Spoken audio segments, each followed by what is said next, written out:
其實就同一啲人所歸納出嚟，美國影子政府製造人民革命、策反各國政府嘅12個步驟相近。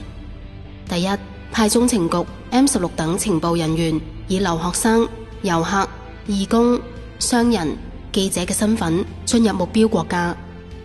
第二，以人道目標為理由，開設民主、人權為主旨嘅非政府機構，開展工作之餘，亦都可以招攬一啲崇尚自由同埋理想嘅人。第三，開始喺當地招攬一啲叛徒，尤其係學者、政客、記者、軍人等，可以係賄賂嘅方式，或者係揾出佢哋嘅罪證以控制佢哋。第四，如果目標國家有工會勢力，就會以金錢收買佢哋。第五，為革命創作或者選擇一種象徵顏色或者鮮明嘅口號，例如1968年嘅布拉格之春，1989年東歐嘅天鵝絨革命，2003年格魯吉亞嘅玫瑰革命，2005年黎巴嫩嘅雪橙革命，烏克蘭嘅橙色革命，伊朗嘅綠色革命，茉莉花革命，阿拉伯之春，甚至香港嘅雨傘革命。第六，以唔同名義開始示威，從而展開革命運動。示威嘅名義可以係人權、民主、政府腐敗、選舉舞弊等，唔需要揾出證據，只需要揾到藉口就可以。第七，以英語寫上抗議標語，好讓美國人能夠睇見，咁樣就能夠使到美國政客同埋平民開始發出呼聲。第八，讓之前所收買嘅政客、知識分子、工會領袖等加入示威，並且號召所有對政府唔滿意嘅人加入。第九，美國同埋歐洲嘅主流傳媒配合，不斷強調呢一場革命係因為各種唔公平所導致，從而獲得大多數人嘅支持。第十，當全世界都注視，就製造偽旗行動，拍攝人民被打壓嘅影像，以動搖目標政府，令政府失去人民嘅支持。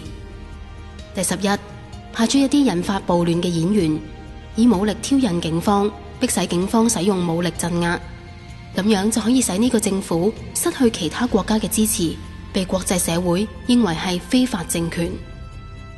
第12，運用政客到美國、歐盟、聯合國等地方陳情，使到目標政府受到國際經濟制裁，設立禁飛區，甚至協助空襲及供應武器俾叛軍。如果上述12個步驟都未能夠成功推翻目標政府，咁樣就讓美國尋找一個藉口作軍事介入，以武力推翻目標國家。事實上，呢12點亦都非常有效同埋成功。2007年，一位曾任北大西洋公約組織 NATO 嘅歐洲盟軍司令部美國退休4星將軍 Wesley Ken Clark 喺一個講座中提及，喺2001年911事件發生後冇幾耐，國防部曾經發出一個指令，就係喺5年內攻擊同埋推翻7個國家，包括伊拉克、黎巴嫩、利比亞、索馬利、蘇丹同埋伊朗。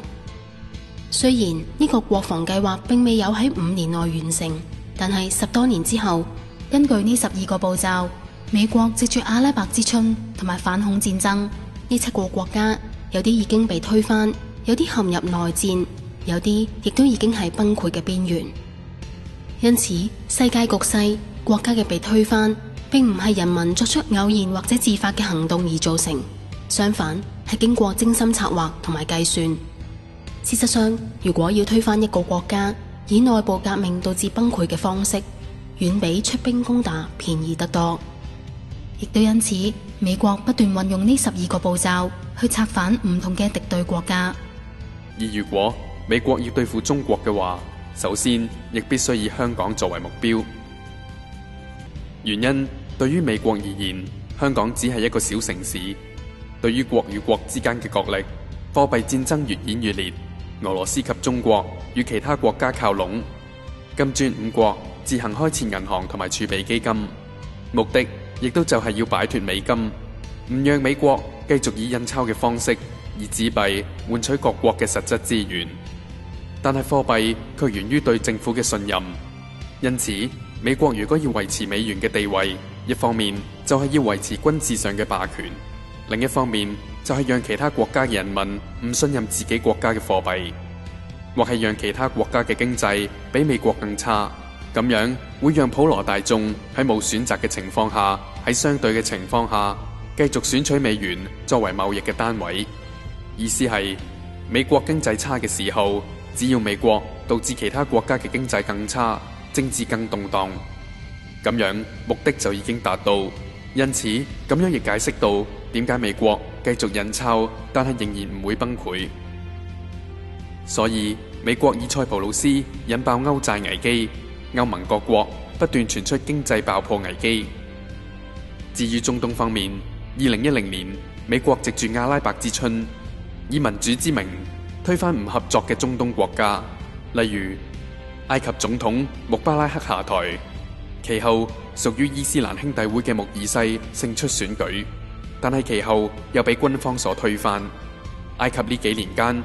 不斷產生面臨分裂嘅局面，而曾經推動以金本位貨幣取代美元，用嚟買賣石油嘅利比亞領袖卡達菲，亦喺阿拉伯之春運動當中被叛軍殺死。其後利比亞亦陷入不斷內戰之中，阿拉伯之春亦導致敘利亞及伊拉克陷入內戰。其後叛軍更成為伊斯蘭國 ISIS，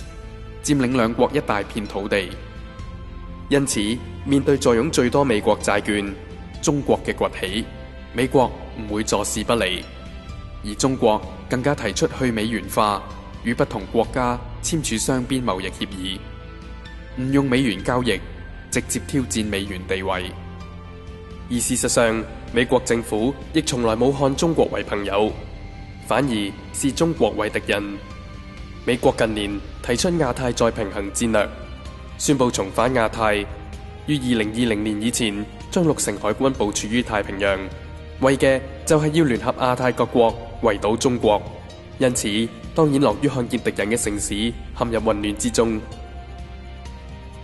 如日華牧師嘅分析，1個月之後9月26日，香港展開咗一次歷史上少見嘅示威浪潮。示威嘅起始係因應人大常委對於政改嘅決定，舉行罷課及集會。9月28日，事件演變成提前佔領中環。由於示威人士唔能夠進入政府總部門前嘅公民廣場示威，後嚟演變成佔領政府總部對開嘅金鐘，其後更蔓延至中環及灣仔。警方派出防暴隊，發射催淚彈驅散示威者，示威形勢急轉直下。其後引發更多人集會，同時間銅鑼灣及旺角亦被佔領。佔中運動其後歷時超過2星期，呢次示威運動參加人數眾多，高達幾十萬人次，癱瘓金鐘、銅鑼灣、旺角等地區超過2星期。呢個係香港歷史上少見嘅情況。佔中者有其民主訴求，政府亦有其維持有效施政嘅責任。不論雙方嘅理據如何，但從呢次示威運動當中，卻係有處 Freemason 偽旗行動嘅影子。於佔中運動後不久，俄羅斯國營電視台已指出，示威係由英國及美國政府背後策動。其後亦有傳媒報道，學民思潮嘅黃之鋒係美國政府培訓嘅人才，並且接受咗美國國家民主基金會嘅金錢。而報道當中所提及嘅美國民主基金會 National Endowment for Democracy， 簡稱 NED， 係一個非牟利組織，用嚟推動各國嘅民主進程。但其實主要嘅資金來源亦係由美國政府所資助嘅，用嚟策反唔同國家。有人指稱美國政府透過 NED 於背後策動埃及嘅阿拉伯之春。曾經參選美國總統嘅美國國會前參議員 Ron Paul 稱，美國政府向各國推廣民主，其實就係要殺掉民主。原因，美國政府以推廣民主嘅名義到各國提出幫助，但後果卻係嗰啲所謂被幫助嘅國家根本唔會得到民主，反而會陷入不斷嘅崩潰當中。並且佢提及美國政府自1991年起透過 NED 等機構已經向烏克蘭投入超過50億美元，協助烏克蘭發展民主。其實最終就係策反烏克蘭親俄羅斯政權，改為親西方，造成現時烏克蘭陷入分裂、內戰邊緣，直接打擊俄羅斯，迫使俄羅斯參與第3次世界大戰。